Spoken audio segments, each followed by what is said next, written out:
Baie welkom by ons diegediens hier op Jeugdag en Vadersdag.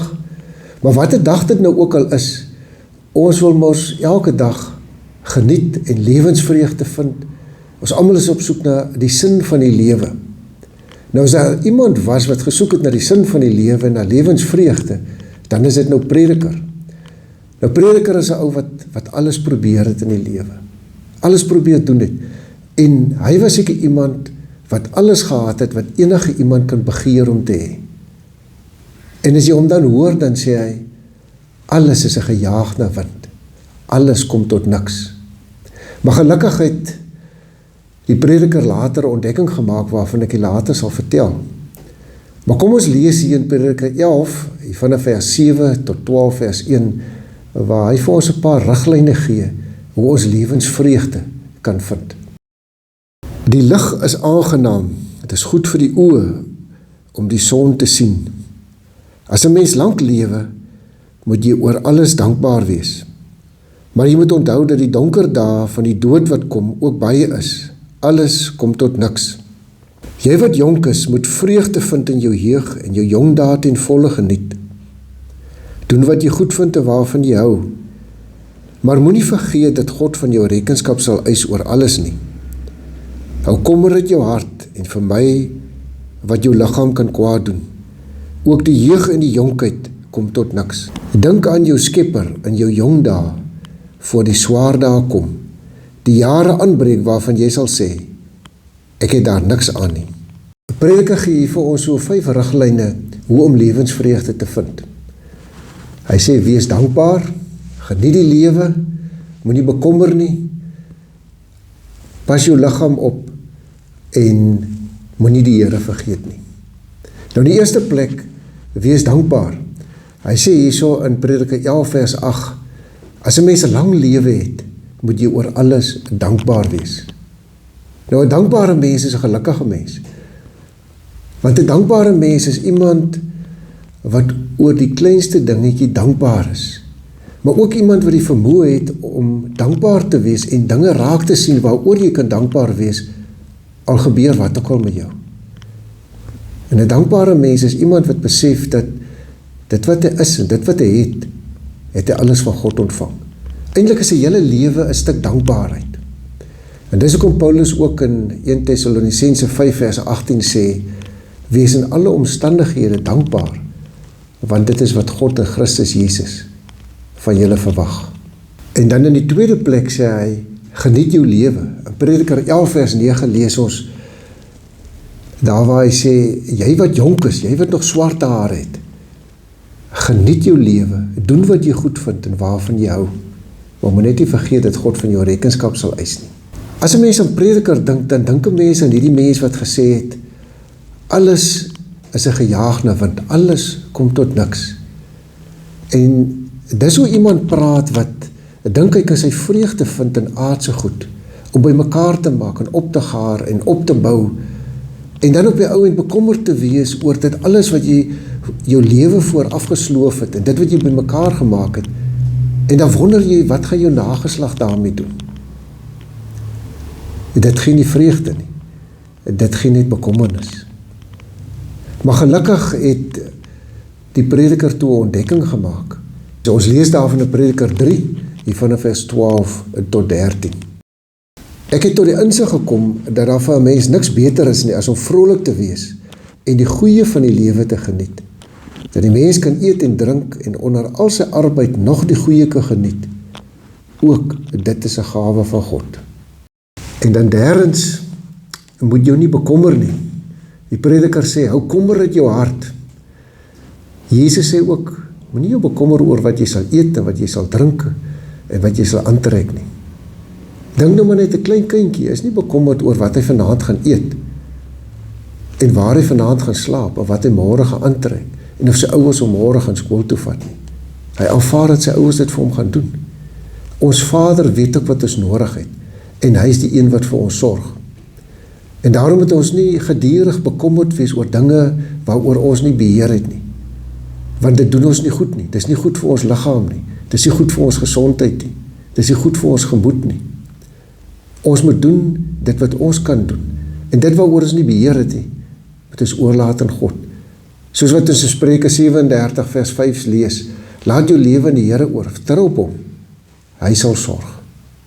En vierdens, pas jou liggaam op, pas jou gesondheid op, koester dit. Prediker sê, vir my dit wat jou liggaam kan kwaad doen. En daar is mos dinge wat nie goed is vir ons liggaam nie. En daarom het ons dit vir my. Paulus sê ons liggaam is 'n tempel van die Heilige Gees. Dit is eintlik 'n geskenk wat ons van God af gekry het, wat ons moet oppas en waarmee ons ook hom moet verheerlik. En dan hoor 'n mens baie keer as mense praat oor aftrede, dan sê hulle, dit is belangrik dat jy jou gesondheid oppas. En dit is nogal waar, want gesondheid is baie kosbaar. Want as jy nie gesond is, kos dit jou baie. Maar hoe gesondere mens is, hoe meer kan jy die lewe geniet.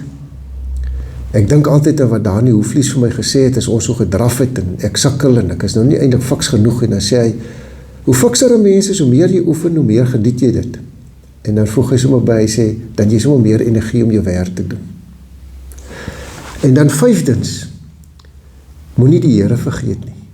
Ons lees hier in hoofstuk 12 vers 1, dink aan jou Skepper, in jou jong dae, voor die swaar dae kom, wat jy sal sê, jy daar geen behae in nie. Of soos die 2020 vertaling sê, jy het nie vreugde daarin nie. Ons moenie die Here vergeet nie. Want die Here is die een wat ons geskep het, wat ons gemaak het, die een wat ons gevorm het, die een wat ons verlos het en wat ons geroep het. Hy is die een wat ons wil gelukkig maak, wil hê ons moet die lewe geniet, 'n lewensvreugde vind. En daarvoor het hy ook vir ons sy gebooie gegee, sy riglyne, die handboek vir die lewe. Dis hoekom ons op Psalm 1 lees, as jy God se woord lees en jou vreugde daarin vind en 'n dag en nag oordink, dan sal jy ook gelukkig wees. En kyk net wat is die slotsom van die prediker. Hy sê hierso in hoofstuk 12 vers 13, dien God en gehoorsaam sy gebooie. Dis sy slotsom. Om God te dien beteken om respek te hê vir God, om eerbied en ontzag vir hom te hê. En so ontzag te hê dat jy sy gebooie wil gehoorsaam. Ons lees ook in die Bybel, vind jou vreugde in die Here en hy sal jou gee wat jou hart begeer. In Filippense lees ons, vind jou vreugde in die Here, verbly jou in die Here. En dit laat ons besef dat ons lewensvreugde is nie in dinge en in goeders en dit wat ek bereik nie, maar in my verhouding met die Here. Om in 'n lewende verhouding met Jesus Christus te kan wees. Dit gee ons lewensvreugde. Dink maar net so 'n bietjie aan al die goed wat geld nie kan koop nie. Hierdie innerlike rustigheid, vrede, lewenskrag, leiding wat ons van die Here kry. Dit maak dit soos Dawid kan sê, die Here is my herder, hy kom niks kort nie. Maar dink maar net sommer aan ander dinge wat ons sommer net so ontvang en as vanselfsprekend aanvaar. Die blou lug, die asem, die voeltjies wat chirp in die oggend, die berge om ons, die see, dit wat ons kan sien en beleef, dit wat die Here sommer net so vir ons gee, en wat ons kan geniet. En bovenal, die voorreg om in 'n verhouding te wees met die lewende God, en om in 'n vriendskap te kan wees met Jesus Christus. Maar kom ons vat saam wat die prediker sê, hoe ons lewensvreugde kan vind. Hy sê ons moet dankbaar wees, ons moet die lewe geniet, ons moet nie gedurig ons bekommer nie, ons moet ons liggaam oppas, maar ons moet nie die Here en sy gebooie vergeet nie. Mag jy ook 'n vreugdevolle dag hê. Amen. Onse Vader wat in die hemel is, baie dankie dat U ons skepper en ons maker is, dat U die een is wat vir ons die beste wil. Ja, Here, U wil ook hê ons moet lewensvreugde hê, ons moet die lewe geniet. Dankie vir die prediker wat ook vir ons hierdie wenke en hierdie riglyne gee. Wil U ook vir ons help om dankbaar te wees in alle omstandighede, om die lewe te geniet wat U vir ons gee op U manier, dat ons nie bekommerd sal wees nie, maar dat ons U sal vertrou, en dat ons die liggaam wat U vir ons gegee het sal oppas, en versorg en sal koester, en dat ons U en U gebooie nooit sal vergeet nie, sodat ons ook soos 'n boom kan wees wat by waterstrome geplant is, en wat sy vrugte dra op sy tyd, en waarvan die blare nie verwelk nie, en dat ons ook voorspoedig kan wees in dit wat ons aanpak, en dat ons kan lewe met lewensvreugde, in Jesus naam, amen.